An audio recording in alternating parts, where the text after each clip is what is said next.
Very good morning to all of you. कैसे हैं आप लोग? आशा करते हैं इस कोरोना काल में आप सभी स्वस्थ होंगे, मस्त होंगे, अपने काम में व्यस्त होंगे। लास्ट क्लास में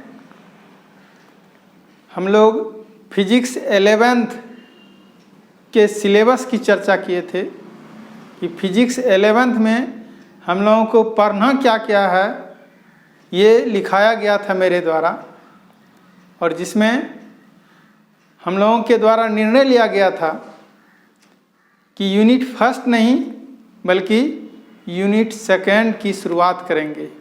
तो चलिए हम लोग शुरुआत करते हैं यूनिट सेकेंड।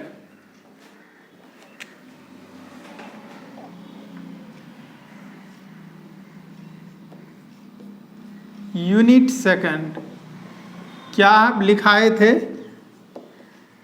काइनेमेटिक्स। कितना मार्क्स निर्धारित किया गया है? 10 मार्क्स। और ये काइनेमेटिक्स है क्या? किसको कहते हैं काइनेमेटिक्स? इसको हम पहले डिटेल बताएंगे, तब डिफाइन करेंगे। आया कहाँ से, इसको पहले सीखिए। आइए हम लोग the branch of physics 11th देखेंगे। द ब्रांच ऑफ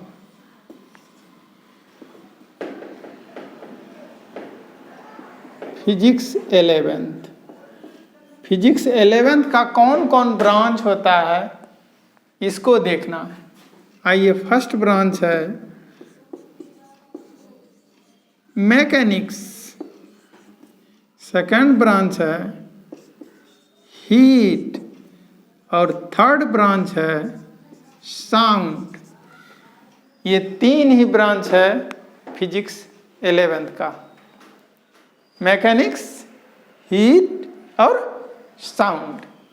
आइए, मैकेनिक्स किसको कहेंगे और इसका ब्रांच कौन कौन होगा, इसको पहले हम पढ़ेंगे। आइए डिफाइन करते हैं मैकेनिक्स को।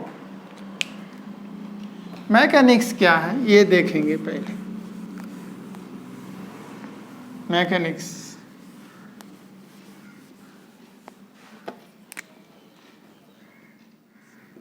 लिखेंगे फर्स्ट में मैकेनिक्स। चलिए, मैकेनिक्स क्या है तो जानिए, ये फिजिक्स का ब्रांच है, जैसा कि हम लोग देख चुके हैं, जिसमें हम लोग किसी बॉडी के स्टेट ऑफ रेस्ट और स्टेट ऑफ मोशन के बारे में स्टडी करते हैं। क्या बोले? मैकेनिक्स फिजिक्स का वह ब्रांच है जिसमें हम लोग किसी बॉडी के स्टेट ऑफ रेस्ट और स्टेट ऑफ मोशन के बारे में अध्ययन करते हैं। स्टेट ऑफ रेस्ट और स्टेट ऑफ मोशन का स्टडी करते हैं। बॉडी के बारे में नहीं पढ़ते हैं, बॉडी के स्टेट के बारे में पढ़ते हैं, state of rest, state of motion. चलो हम लोग डिफाइन करते हैं इसको। The branch of physics in which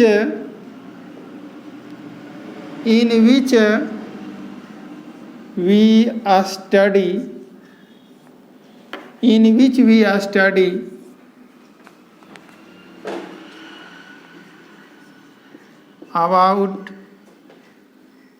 about the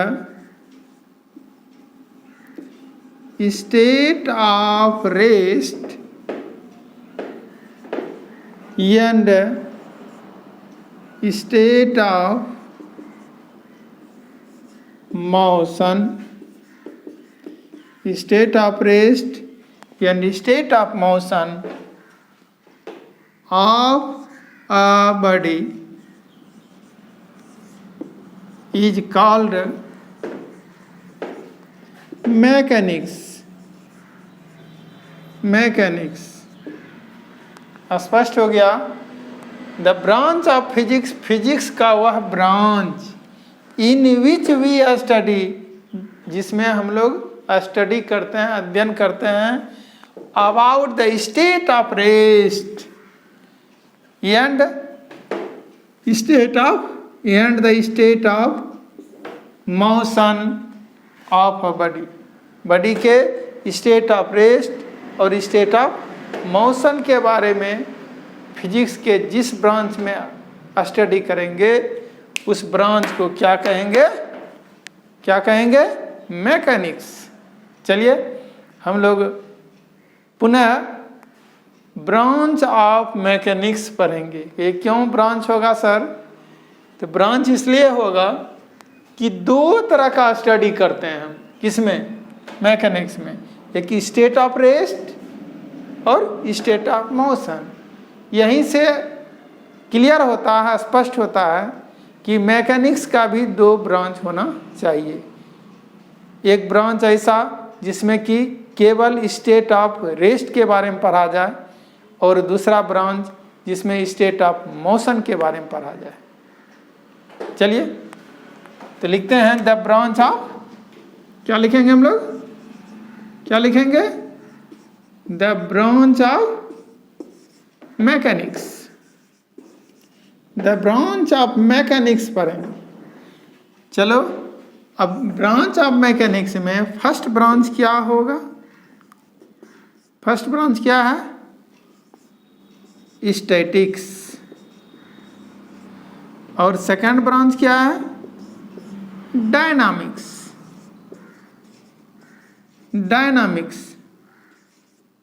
तो बताओ, क्लियर हो गया पहले ही कि स्टैटिक्स में किसका अध्ययन करेंगे बाबू? State of rest of a body. और डायनामिक्स में state of motion of a body. Clear है? डिफाइन कर सकते हैं अब आप खुद। स्टैटिक्स किसको कहेंगे? स्टैटिक्स किसको कहेंगे? The branch of mechanics in which we study about the state of rest of a body is called statics. और डायनामिक्स किसको कहेंगे? The branch of mechanics in which we study about the state of motion of a body is called dynamics. Clear है? हम लोग define करते हैं first को। First define करते हैं।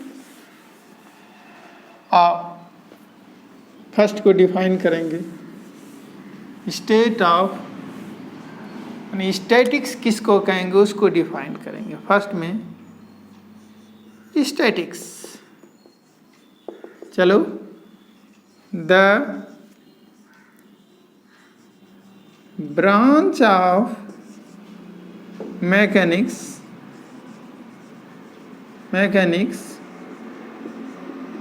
in which we study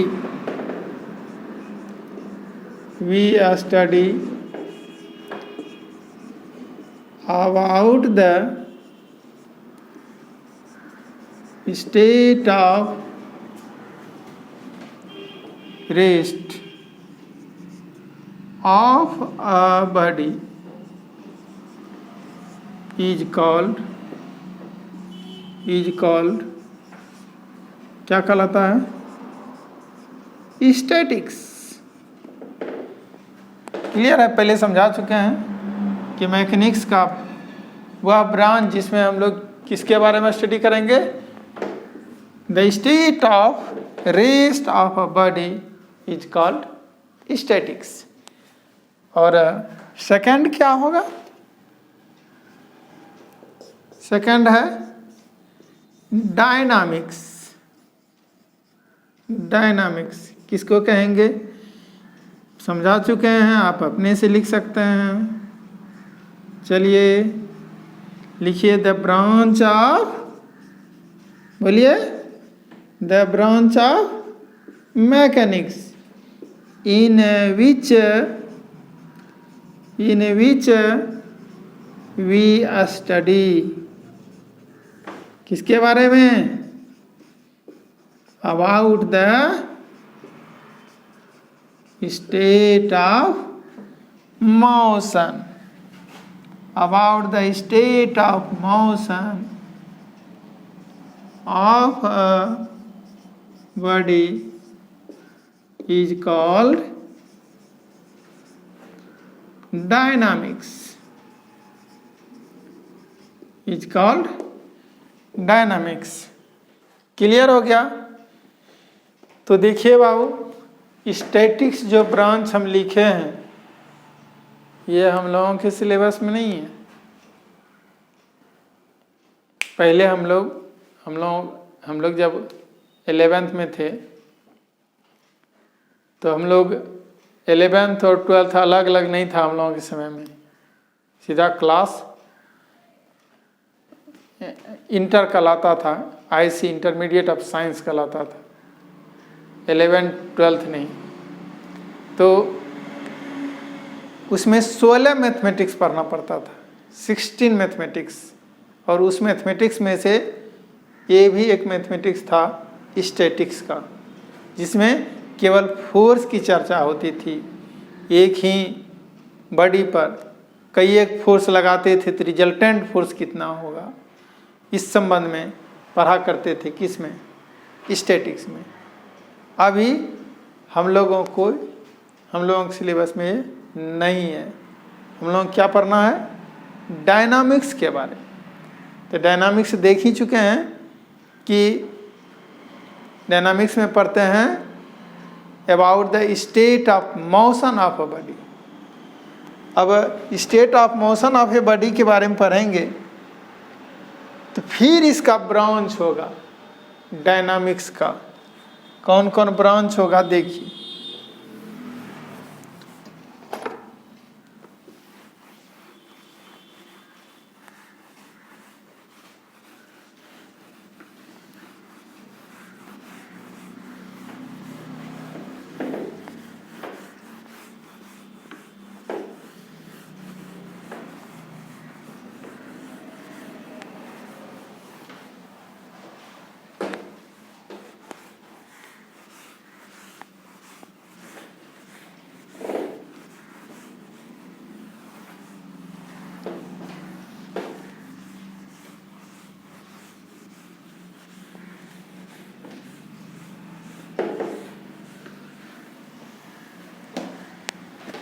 चलो क्या पढ़ना है?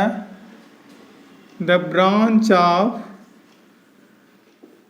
बोलिए, the branch of dynamics. Dynamics का हमको ब्रांच लिखना है। बताओ फर्स्ट ब्रांच क्या लिखेंगे? फर्स्ट ब्रांच क्या होगा? तो फर्स्ट ब्रांच होगा काइनेमेटिक्स, और सेकंड ब्रांच होगा काइनेटिक्स। देखिए दो ब्रांच हुआ किसका? डायनामिक्स का। एक काइनेमेटिक्स, दूसरा काइनेटिक्स। कहिएगा सर ये दो ब्रांच आपका कैसे हो गया? मैकेनिक्स में तो स्पष्ट था डिफिनीशन से कि दो ब्रांच हो सकता है। कैसे? उसमें स्टडी करते थे किसके बारे में? द स्टेट ऑफ रेस्ट यानी state of motion of a body. तो वहाँ तो डिफिनीशन से क्लियर था कि दो ब्रांच हो सकता है। लेकिन डायनामिक्स में किसके बारे में पढ़ते हैं? The state of motion of a body. Body के, किसी वस्तु के गत्यावस्था के बारे में पढ़ते हैं, स्टेट ऑफ मोशन के बारे में पढ़ते हैं। तो फिर दो ब्रांच कैसे हो गया? स्टेट ऑफ मोशन ही होगा तो दो ब्रांच कैसे हो सकता है? हो सकता है। ये कैसे? देखिए बाबू, देखिए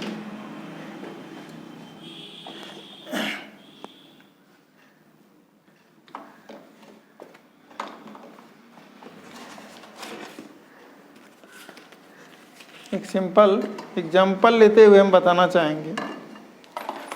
ये देखिए एक बॉडी नज़र आता होगा आपको, ये बॉडी है और ये मूव कर रही है, मोशन में है। देखो मोशन में है, ये मोशन में है।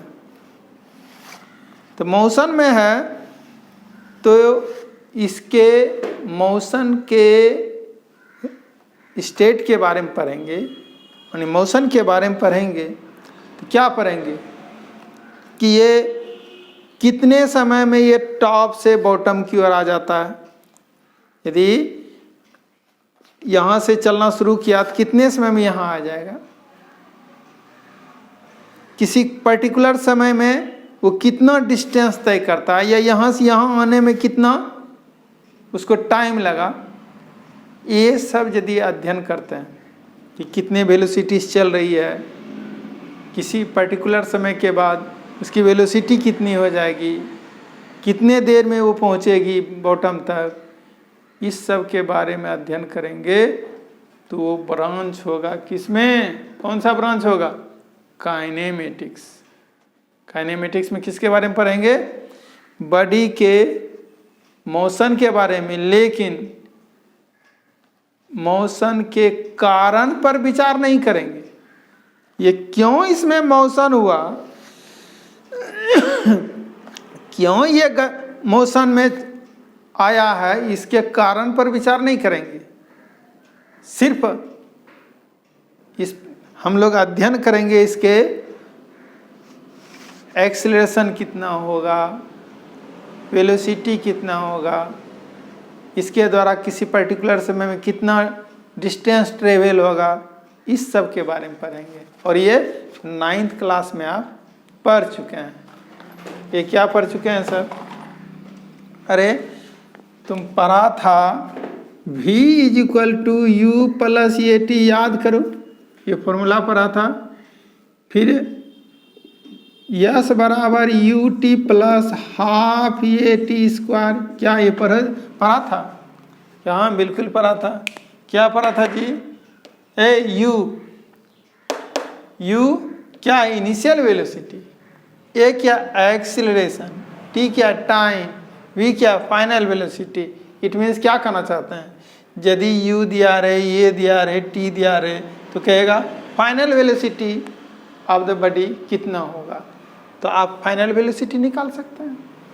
यह फाइनल वेलोसिटी दिया हुआ है, इनिशियल वेलोसिटी दिया हुआ है, टाइम दिया हुआ है, एक्सेलरेशन पूछ लेगा।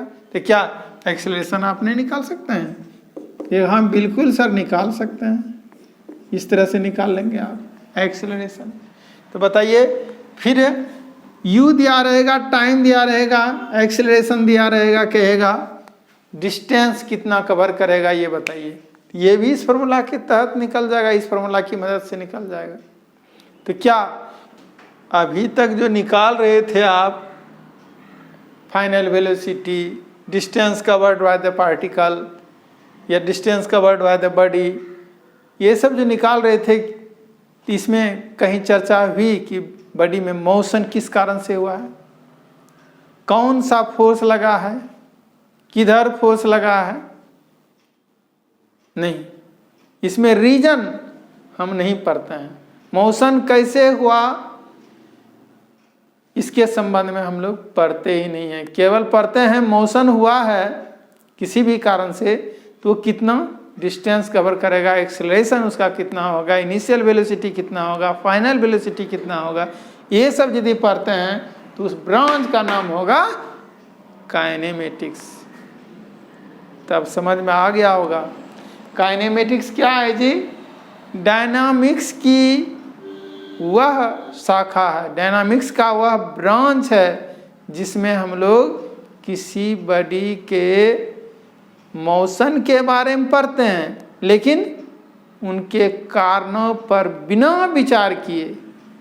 और जब कारण पर विचार करेंगे कि मोशन हुआ है तो क्यों हुआ है, कौन कौन फोर्स लग रहा है, तो उस ब्रांच का नाम हो जाएगा काइनेमेटिक्स। क्लियर है आपका? डिफिनेशन आप डिफाइन कर सकते हैं कि the branch of dynamics in which we study about the state of motion of a body without considering the cause of motion is called kinematics.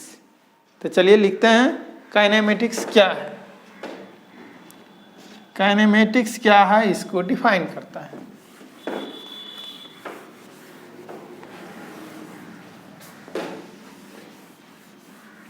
Of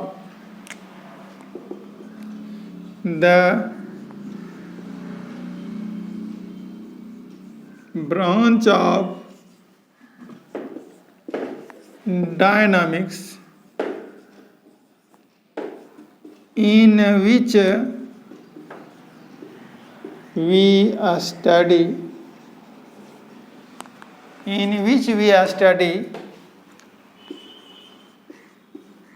about the state of motion of a body without considering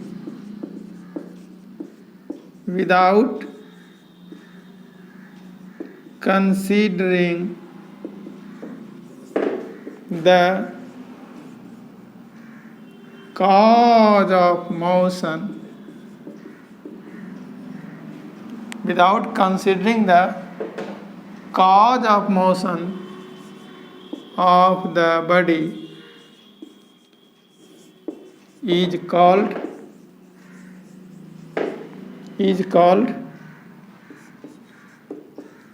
kinematics.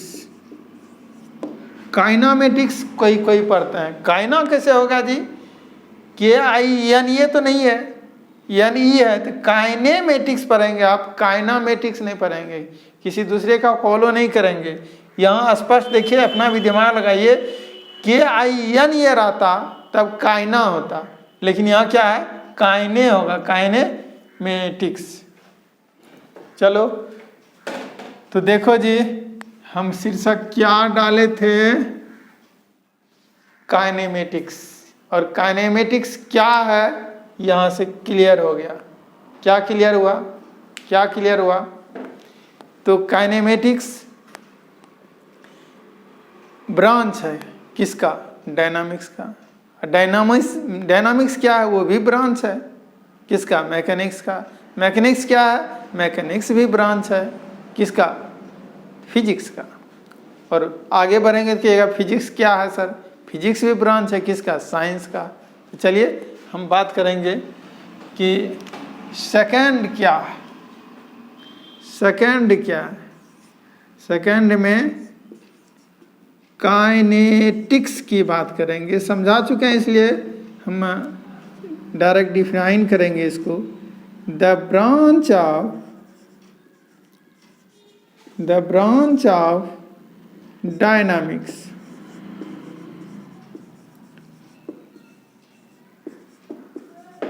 in which we study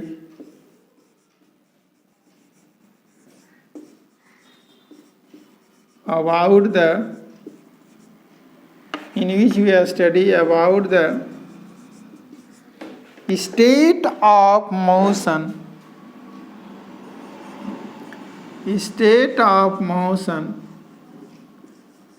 of a body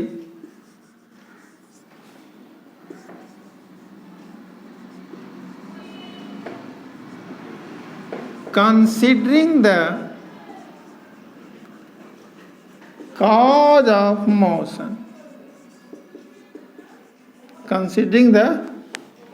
of motion of the body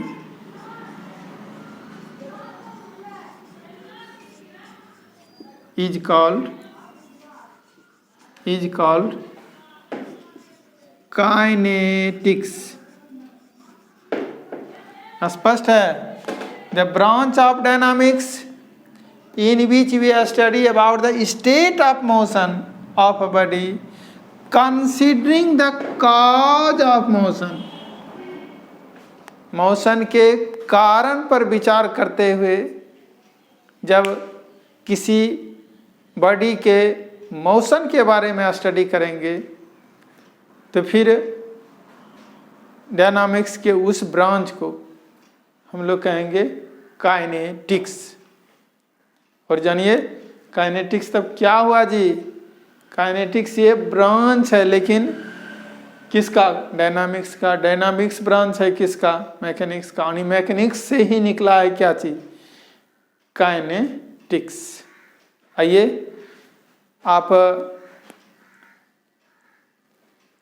mechanical branch का नाम सुने होंगे, यदि आपके कोई senior engineering college में होंगे, engineers होंगे, या कोई फैमिली मेंबर इंजीनियर होंगे, तो सुने होंगे आप मैकेनिकल इंजीनियर है, सिविल इंजीनियर है। तो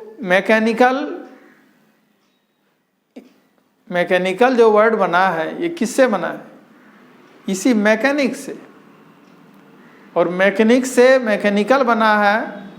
तो जानो कि तुम लोग तो नहीं जानता होगा, लेकिन हम लोगों के समय में ये था। पहले हम लोग बच्चे जब थे, तो बच्चे क्या 10-15 साल की बात करें, 15 साल पहले काइनेटिक्स नाम का मोटरसाइकिल भी आती थी। अभी तो नज़र नहीं आता है। तो काइनेटिक्स मोटरसाइकिल का नाम क्यों रखा गया? तो मोटरसाइकिल पहले कौन बनाता है? मोटरसाइकिल नई कार जो बनती है, नया मोटरसाइकिल जो खोज होती है, ये कौन बनाता है? Mechanical engineer. और मैकेनिकल इंजीनियर जब मोटरसाइकिल का खोज किया तो अपने ब्रांच से रिलेटेड ही नाम रख दिया। क्या चीज़? मोटरसाइकिल का काइनेटिक्स। पूछ लेना अपने गार्जियन से, अपने बुजुर्गों से कि क्या काइनेटिक्स नाम का पहले मोटरसाइकिल आती थी क्या? चलो तो हम लोग सीखे काइनेमेटिक्स क्या है, काइनेटिक्स क्या है, और पढ़ना ही था हमको काइनेमेटिक्स। कहाँ से आया, क्या है, क्लियर हो चुका है। एक बार देख लीजिए काइनेमेटिक्स क्या है। The branch of dynamics. जिसको समझ में नहीं आया कि ये क्या शीर्षक है, फिर से देख लो। The branch of dynamics in which we study about the state of motion of a body without considering, इस पर गौर कीजिएगा, without considering the cause of motion of the body is called kinematics. और हम लोग शुरुआत करते हैं किसका? काइनेमेटिक्स का।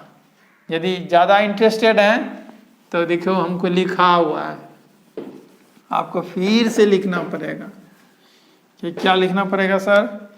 अरे लिखना पड़ेगा। अभी तक तो ये डिफाइन कर रहे थे, हालांकि शॉर्ट में एक ब्रांच जानना चाहिए शॉर्ट में एक बार, तब फिर हम बात करेंगे। ब्रांच जानना चाहिए, शॉर्ट में ब्रांच जानेंगे तब शुरुआत करेंगे।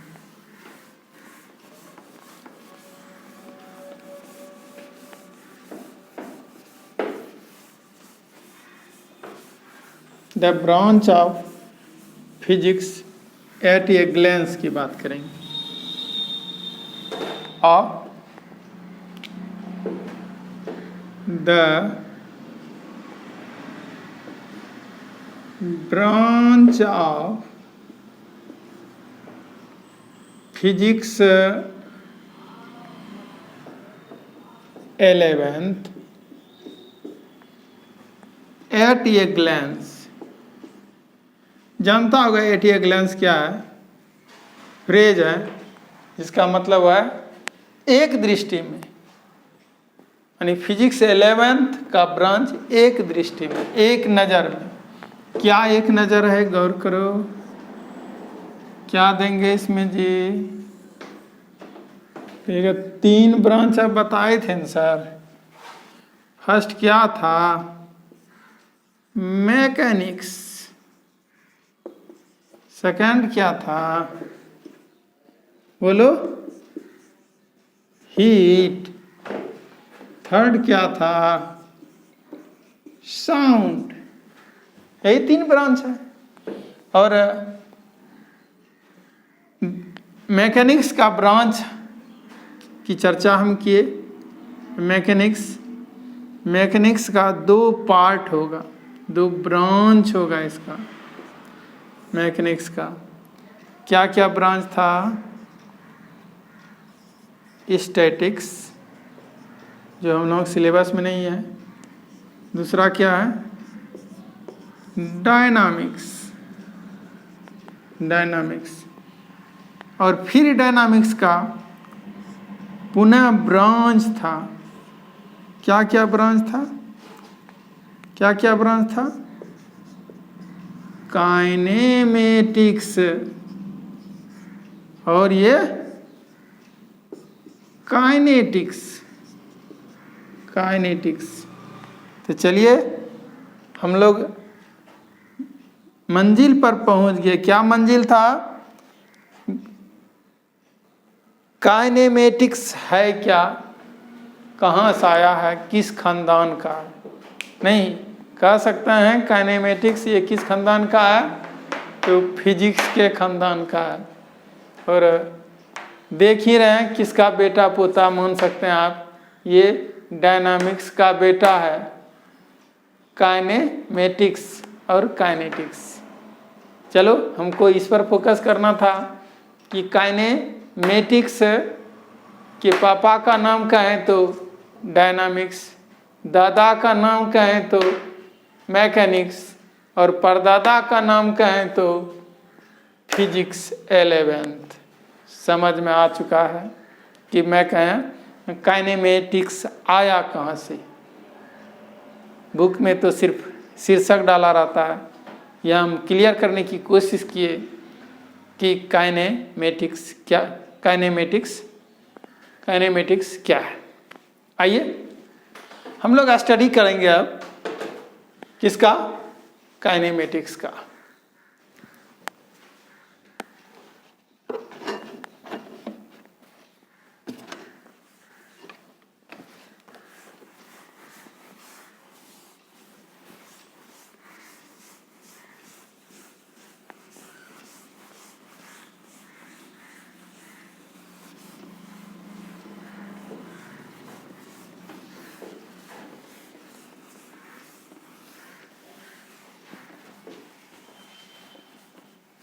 चलो जी, हमको तो लिखा हुआ है ही काइनेमेटिक्स यूनिट 3। आपको फिर से लिखना होगा कि आप तो लंबी चौड़ी बात बीच में लिख लिए, इसलिए फिर से लिखिए आप। क्या? काइनेमेटिक्स, इसी की शुरुआत करेंगे। और काइनेमेटिक्स क्या है? काइनेमेटिक्स क्या है बता चुके हैं। जिसको लिखने का शौक है फिर से लिख सकते हैं। द ब्रांच ऑफ बोलिए, the branch of dynamics in which we study about the state of motion of a body without considering the cause of motion is called kinematics. आइए, जब परिभाषा हम पहले दे चुके हैं, डिफिनीशन पहले दे चुके हैं, तो पुनः नहीं देंगे। लेकिन इसमें क्या क्या पढ़ेंगे, कौन कौन टॉपिक्स पढ़ना पड़ेगा? तो फर्स्ट में पढ़ना पड़ेगा आपको, वेक्टर एनालिसिस।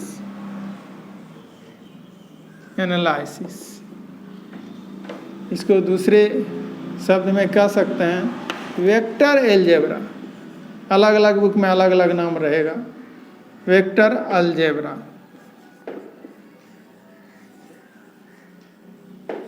और भी नाम है, स्केलर्स एंड वेक्टर। आप ऑब्लिक देकर लिख सकते हैं, scalars and vectors. Scalars and vectors, ये भी। और दूसरा ब्रांच क्या होगा, ये दूसरा टॉपिक्स क्या होगा काइनेमेटिक्स का? दूसरा होगा motion in a straight line.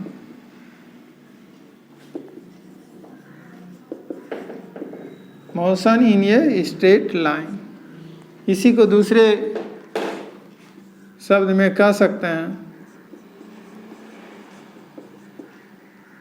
Motion in one dimension. Motion in one dimension. अलग अलग बुक में अलग अलग नाम रहता है, सब लिखाना जरूरी नहीं है। ये जो कॉमन है कि वन डायमेंशनल मोशन का नाम सुनेंगे, one dimensional motion, one dimensional motion. चलो, इसी तरह लीनियर मोशन इस तरह से बोला करता है इसको अलग अलग बुक में। तो थर्ड में चलेंगे कि motion in two dimension. Motion in two dimensions, ये हो गया। और इसी को मोशन इन टू डायमेंशंस में बहुत सारा आता है, लेकिन यहाँ हमको पढ़ना है, यहाँ हम लोगों को पढ़ना है projectile motion. Projectile motion, projectile motion पढ़ना है। आइए, काइनेमेटिक्स में यही 3 टॉपिक्स हैं। वेक्टर एनालिसिस, चैप्टर कह सकते हैं, vector analysis, motion in a straight line और मोशन इन टू डायमेंशन। जिसको आप बोल सकते हैं यहाँ मोशन इन या स्ट्रेट लाइन को मोशन इन वन डायमेंशन और ये मोशन इन टू डायमेंशंस। हम लोग बारी बारी पढ़ेंगे। सबसे पहले हम लोग शुरुआत करेंगे किसका? वेक्टर एनालिसिस का, वेक्टर अलजेब्रा का। हालांकि ये वेक्टर अलजेब्रा, आप यदि मैथमेटिक्स के छात्र हैं तो फिर आपको मैथ में भी पढ़ना पड़ेगा वेक्टर अलजेब्रा, लेकिन उसमें और इसमें अंतर है। वो मैथमेटिकल पार्ट होगा, लेकिन वो काफ़ी डिटेल्ड होगा। हम लोग पढ़ेंगे केवल उसी पार्ट को, वेक्टर के उसी पार्ट को, यानी वेक्टर अलजेब्रा का, जो फिजिक्स में ज़रूरत है। और जानिए, पूरे फिजिक्स में 11th रहे 12th रहे, पूरे फिजिक्स के किसी भी टॉपिक्स को उठाएंगे, फिर उस टॉपिक्स में इसकी ज़रूरत पड़ेगा। किसका? वेक्टर अलजेब्रा का या स्केलर्स एंड वेक्टर्स का। तो सोच सकते हैं ये कितना इम्पोर्टेंट है। हर चैप्टर में इसकी चर्चा होगी, स्केलर वेक्टर का। चलो,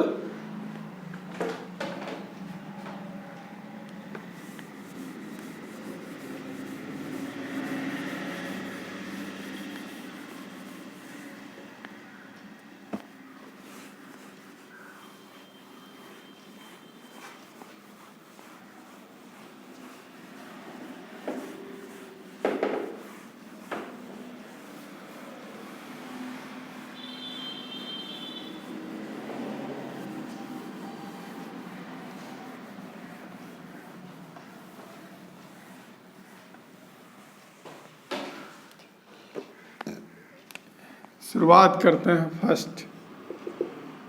ये क्या है? वेक्टर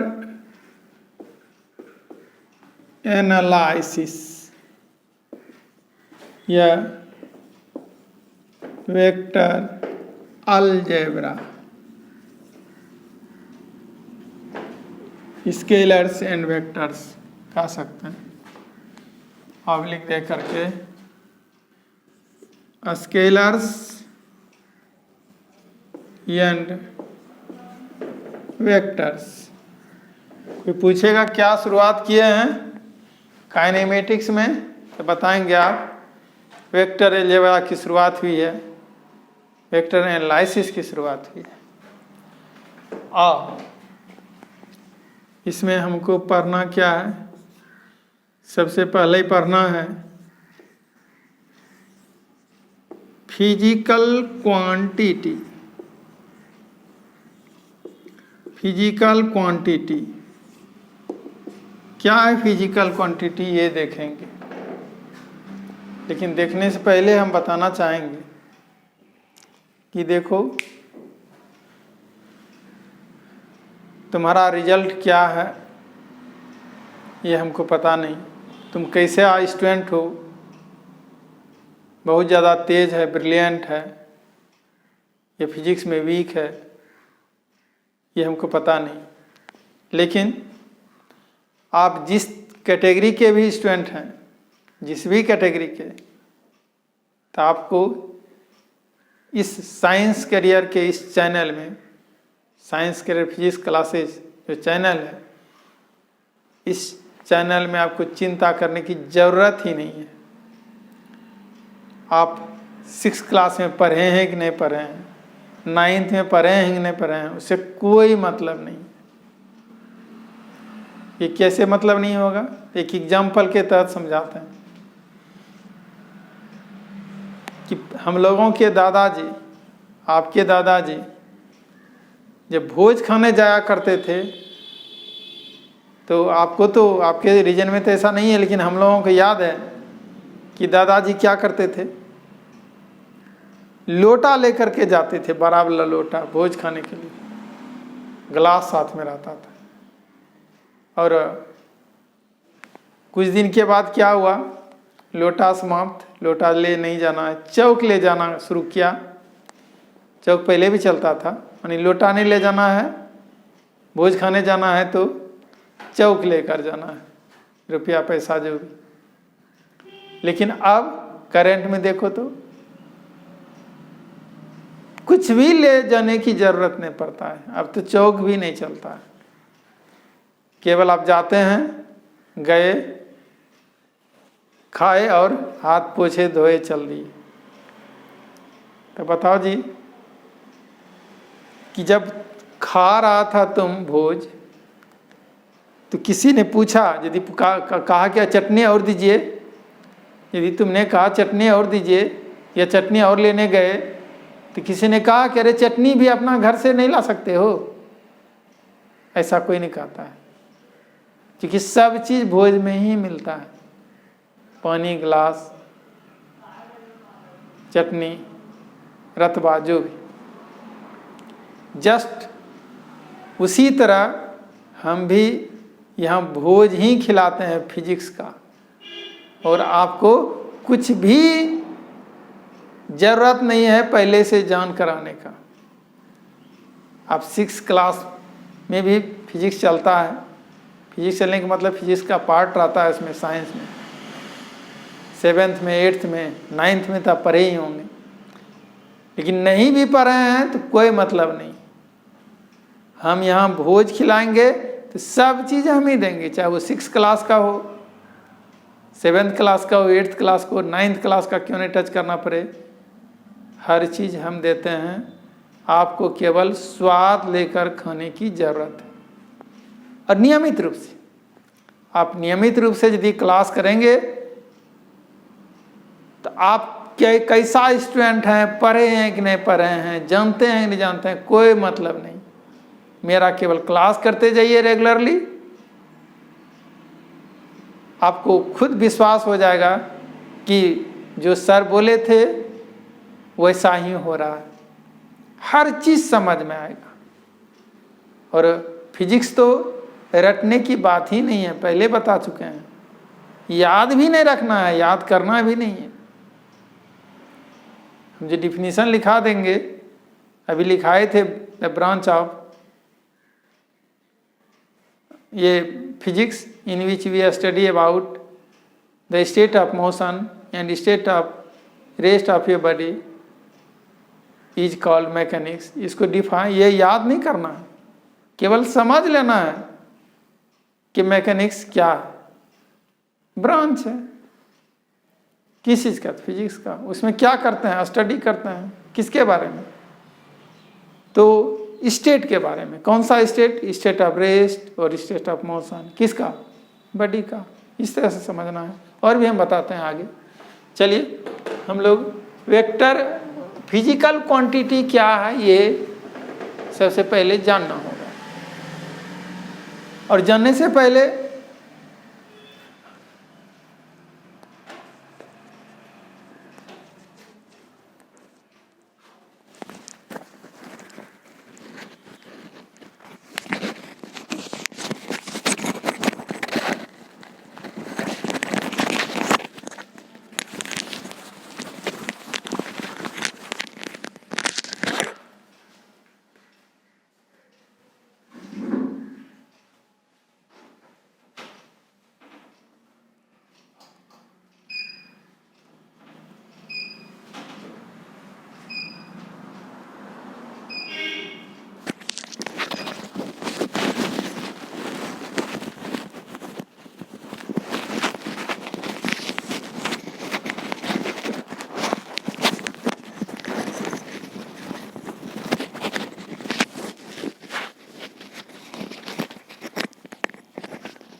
आइए, टेक्निकल फॉल्ट हो चुका था। हम लोग देखेंगे फिजिकल क्वांटिटी और चर्चा कर रहे थे। इसको डिफाइन करने से पहले इसका एग्जाम्पल हम देंगे। क्या एग्जाम्पल देंगे? डिफाइन भी नहीं करेंगे, फिर भी एग्जाम्पल देंगे। क्या एग्जाम्पल होगा? खुद आपसे पूछेंगे हम। यदि आपसे क्वेश्चन करें हम कि बताइए बाबू, जिस कमरे में आप क्लास कर रहे हैं, जिस कमरे में अभी बैठे हुए हैं, उस कमरे की लंबाई कितना है? कोई जवाब देंगे सर 10 फीट है सर, 15 फीट है सर, 18 फीट है सर। तो बताओ ये 15, 10 फीट, 15 फीट, 20 फीट, ये क्या बता रहे हो तुम? क्योंकि सर कमरे की लंबाई बता रहे हैं, कमरे का लेंथ बता रहे हैं। इसका मतलब कमरे के लेंथ को मापा होगा? नहीं, बिल्कुल बिना मापे तो बता नहीं सकते हो। तो कमरे रूम का जो लेंथ मापा गया, तो लेंथ को तुम माप सकते हो। तो लेंथ क्या हो गया? फिजिकल क्वांटिटी हो गया, क्योंकि तुम उसको मेजर कर सकते हो। 10 फीट है, 18 फीट है, 20 फीट है। तो चलो लेंथ एग्जाम्पल हो गया। लेंथ एग्जाम्पल हो गया किसका? फिजिकल क्वांटिटी का। नेक्स्ट क्वेश्चन है तुमसे कि बता जी तुम्हारा मास कितना होगा? कोई जवाब देंगे सर 30 kg, कोई कहेंगे 35 kg, और जो ज़्यादा मोटा सोटा होगा कहेंगे सर 40 kg है सर, 45 kg है सर, बहुत एक्सेस हो गया। तो कहना चाहते हैं क्या कि ये मास भी तुम माप सकते हो बाबू, मास को भी तुम माप सकते हो, तभी तो बता रहे हो 30 kg, 35 kg, 40 kg। चलो हम बात करेंगे कि क्वेश्चन करें कि क्या जी तुम बाइक चलाते हो क्या? कहेगा हाँ सर, दीजिए न चाबी, अब चला कर दिखाते हैं। तो दिखाने की ज़रूरत नहीं है, क्वेश्चन में हम कर रहे हैं कि बाइक चलाते हो तो कितने स्पीड से? तो तुम लोगों का जवाब तो अजब गजब आता है जी। कि क्या क्या अजब गजब आता है? कोई कहेगा 120 किलोमीटर पर आवर सर, कोई बोलेगा 100 kilometre per hour sir, 80 kilometre per hour sir. तो बताओ स्पीड तुम माप सकते हो कि नहीं? 80 किलोमीटर, 100 किलोमीटर। हम लोगों से पूछोगे, अपने पापा से पूछोगे तो कहेगा 40, 45 यानी 40 kilometre, 45 kilometre per hour, 50 kilometre per hour, इसी तरह से ड्राइव करता है।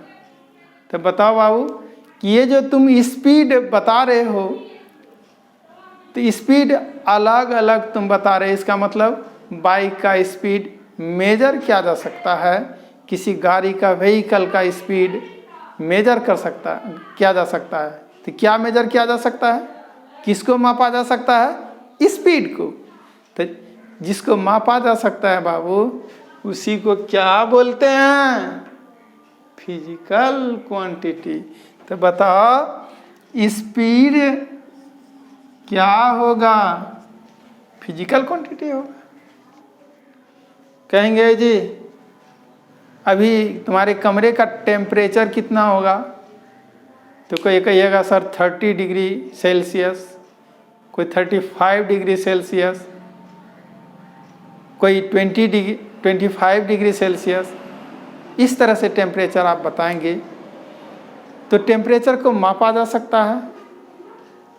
चलो एसी में बैठकर क्लास कर रहे होंगे तो अलग वो टेम्परेचर बताएंगे, 20 डिग्री सेल्सियस। आइए तो बात करेंगे हम वेलोसिटी का। वेलोसिटी ये भी मापा, सॉरी टेम्परेचर की बात कर रहे थे, टेम्परेचर का, टेम्परेचर को हम लोग माप सकते हैं। वेलोसिटी लिखा गया वो भी रॉन्ग नहीं है, वेलोसिटी को भी माप सकते हैं। वेलोसिटी को हम डिफाइन करेंगे आगे, अभी इस पर डिस्कशन करना नहीं चाहेंगे, इस पर डिस्कस नहीं करेंगे। वेलोसिटी भी माप सकते हैं, एक्सेलेरेशन माप सकते हैं, चलो फोर्स माप सकते हैं। किसी बॉडी पर फोर्स कितना लग रहा है, कितना लगा रहा है तुम, ये भी मापा जा सकता है फोर्स को। और कहेंगे कि बताओ जी तुम्हारे घर से भागलपुर में स्थित साइंस कैरियर की दूरी कितनी होगी, तो आप अपने स्तर से बताएंगे, कोई 100 किलोमीटर, कोई 200 किलोमीटर, कोई 500 किलोमीटर। कहने का सेंस ये है कि भागलपुर में जो यूनिवर्सिटी गेट है सराय रोड में, वहीं पर साइंस कैरियर है, तो अपने घर से दूरी बता सकते हो कितना किलोमीटर होगा।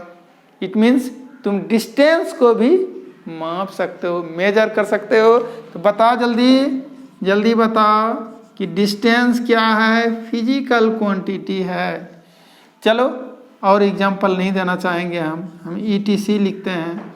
और बताओ अब ये जो लिखे हैं length, mass, speed, temperature, velocity, force, distance, ये सब क्या है, ये फिजिकल क्वांटिटी है। ये क्यों, क्योंकि इसको मेजर कर सकते हैं, माप सकते हैं। तो क्लियर है कि फिजिकल क्वांटिटी का डिफिनीशन आप खुद बना सकते हैं। कहेंगे फिजिकल क्वांटिटी क्या है जी,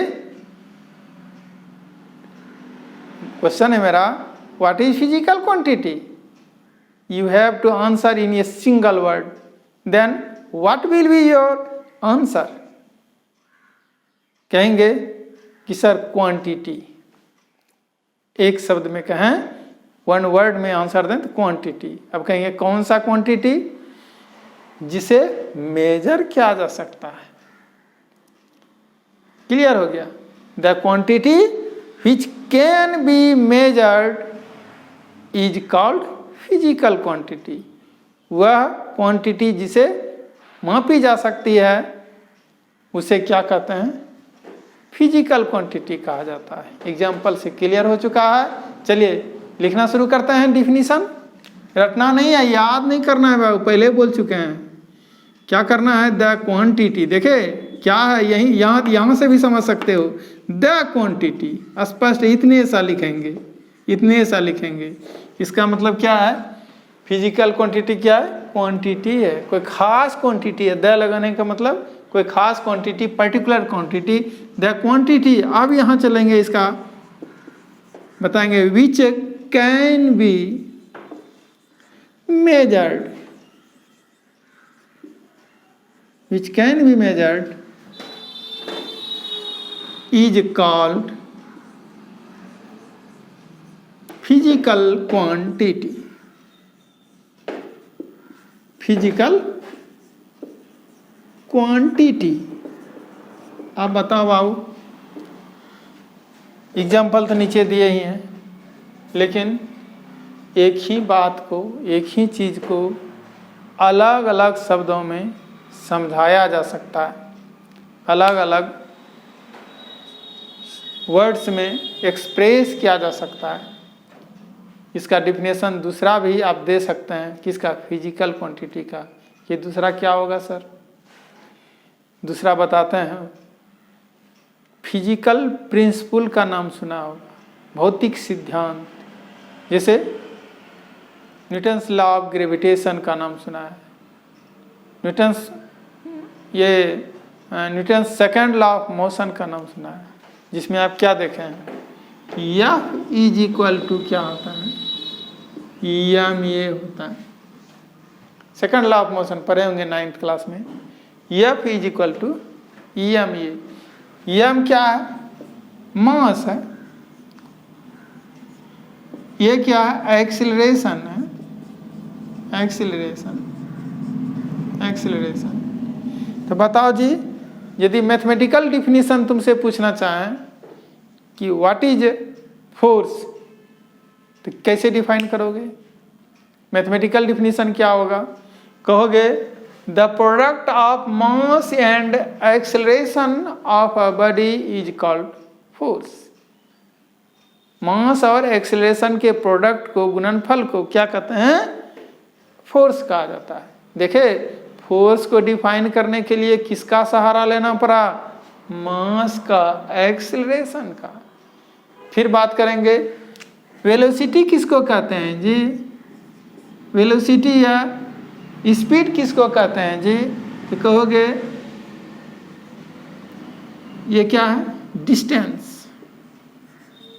डिस्टेंस बाय टाइम, यानी the ratio of distance to time is called speed कहलाता है। देखे, स्पीड को डिफाइन करने के लिए किसका मदद लेना पड़ा? डिस्टेंस और टाइम का। तो बताइए बाबू, डिस्टेंस, टाइम या मास, एक्सेलरेशन, ये जो चर्चा कर रहे हैं, इसका सहारा लिए हैं, इसका हेल्प लिए हैं, क्या करने के लिए? फिजिकल प्रिंसिपल यदि यह बराबर एम ए कहते हैं, तो इसको डिफाइन करने के लिए, इसको एक्सप्रेस करने के लिए कह सकते हैं, एक्सप्लेन करने के लिए। तो फिजिकल प्रिंसिपल को जिन क्वांटिटीज के द्वारा, जिन क्वांटिटीज की मदद से एक्सप्लेन करते हैं, उन क्वांटिटी को क्या कहते हैं? फिजिकल क्वांटिटी कहते हैं। एक बार फिर से बोलते हैं, फिजिकल प्रिंसिपल को एक्सप्लेन करने के लिए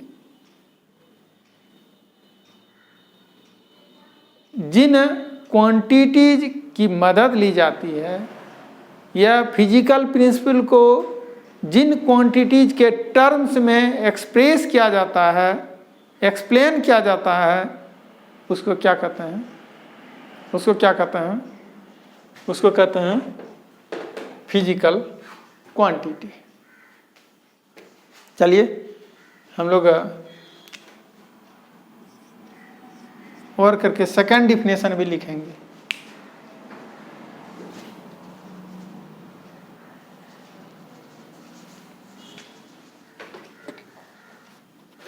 सेकंड डिफिनेशन,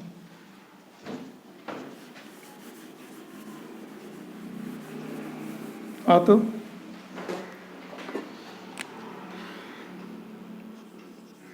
इसको प्लूरल बनाकर लिखते हैं, क्वांटिटी नहीं क्वांटिटीज लिखते हैं। The quantities in the terms of which physical principles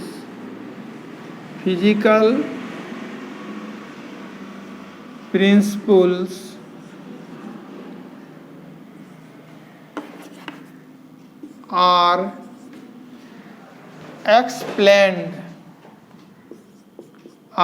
explained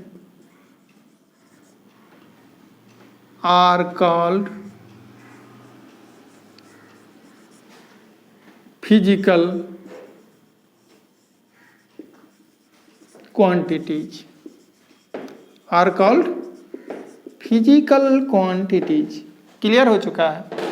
The quantities in the terms of which, वे क्वांटिटी जिनके टर्म्स में physical principles are explained, physical principle को एक्सप्लेन किया जाता है, आर कॉल्ड फिजिकल क्वांटिटी. ठीक है, तो चलिए हम लोग नेक्स्ट देखेंगे. एक एग्जाम्पल आप दे सकते हैं, इसको लिखिए और एग्जाम्पल लिखिए. एग्जाम्पल लिखेंगे और इसके बाद हम लोग चलेंगे काइंड्स ऑफ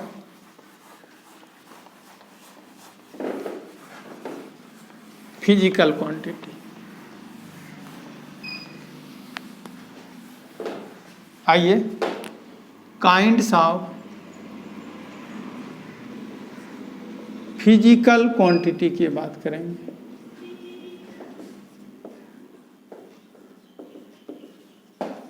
चलो फर्स्ट में है आपका, फर्स्ट में स्केलर क्वांटिटी, सेकंड में वेक्टर क्वांटिटी और थर्ड एंड लास्ट है टेंसर. चलो हम लोग काइंड्स देखें फिजिकल क्वांटिटी का और देखें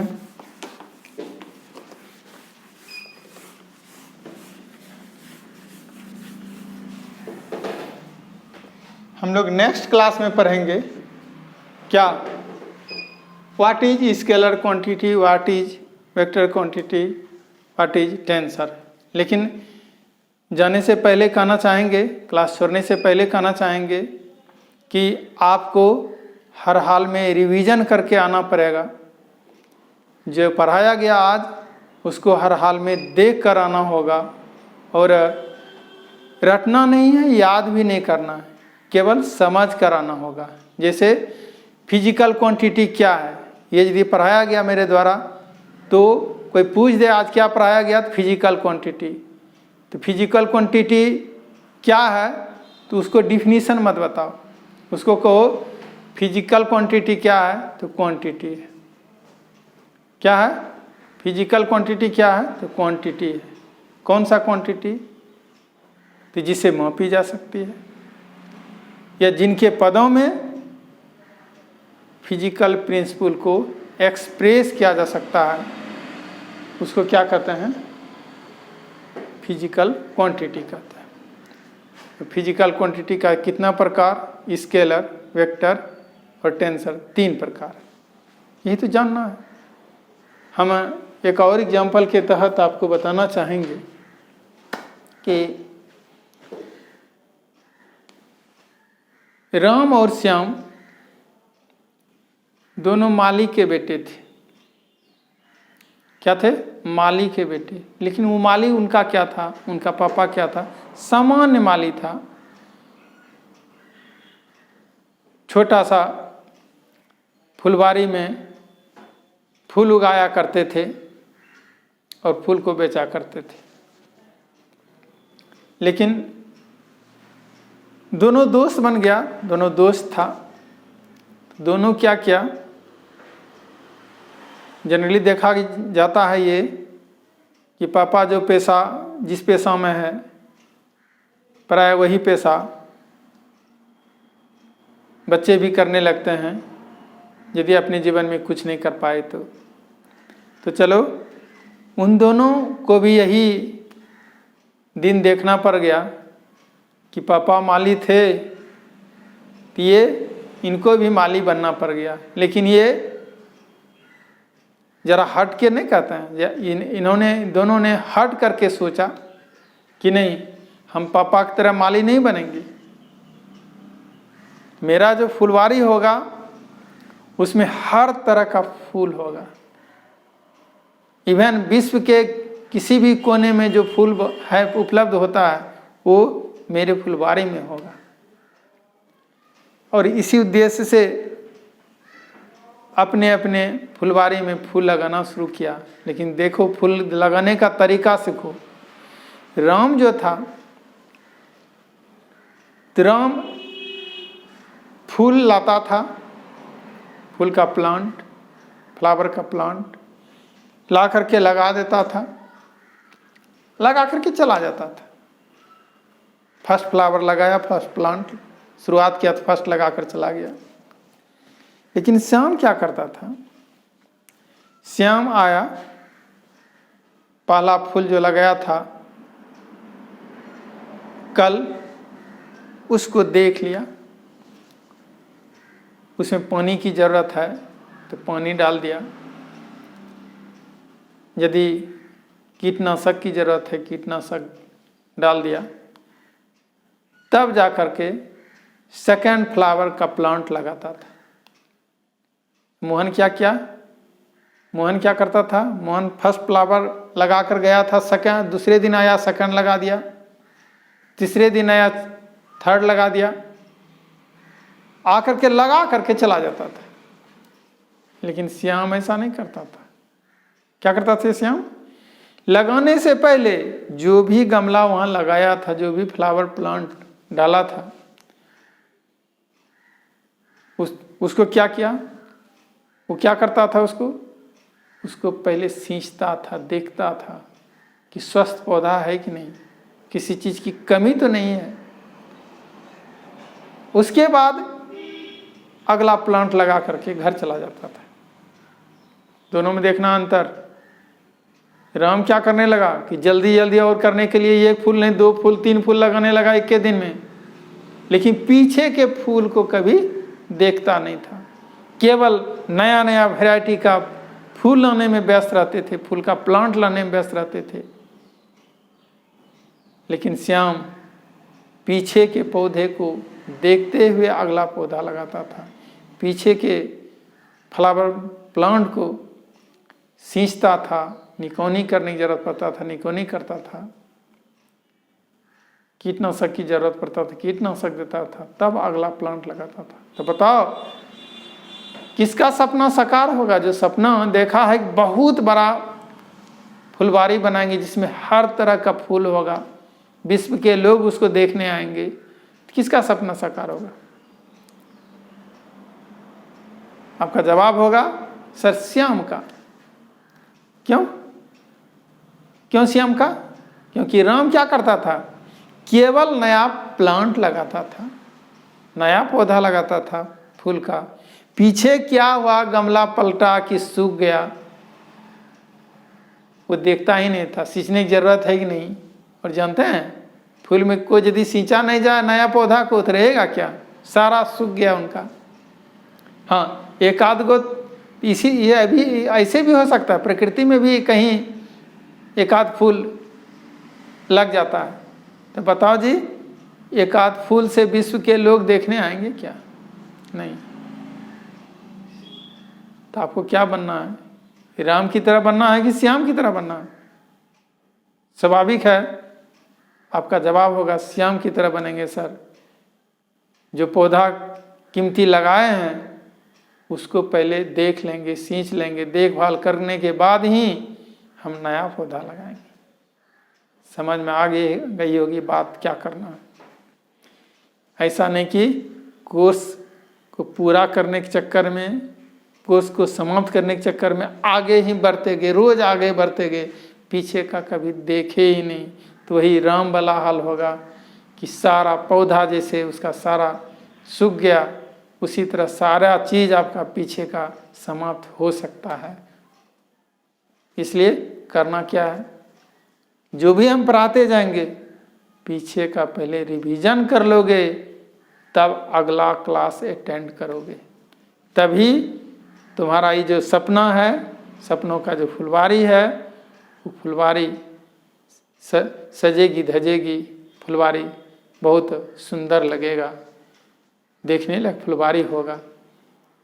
तो चलिए आज इतना ही, नेक्स्ट डे हम लोग मिलते हैं और पूरे जुनून और जज्बा के साथ क्लास कीजिए।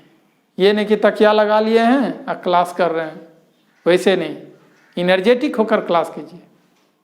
कुर्सी टेबल लगाइए, बैठिए, कॉपी कलम सामने है, यहाँ जो लिखाया जा रहा है नोट करते जा रहे हैं, और कोई भी कठिनाई है तो हमको कमेंट बॉक्स में कमेंट करेंगे, तो हम उसका जवाब श्योर देंगे। चलिए, थैंक्स, गुड बाय।